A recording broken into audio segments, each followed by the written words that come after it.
Okay, for today's video mga katilo, mani layout sa tuang tangkal. Masulod ni og lima ka ay upat ka anay. Upat ka anay. Ang masulod ani. Ay ang atong anay dire kay kuan ka buok.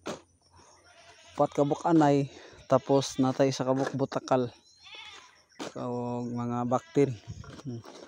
Mo ning dire na mo isulod ang mga anay nga ulagan dayon dito ra pod og mga anak dito ra pa anakon dire ra.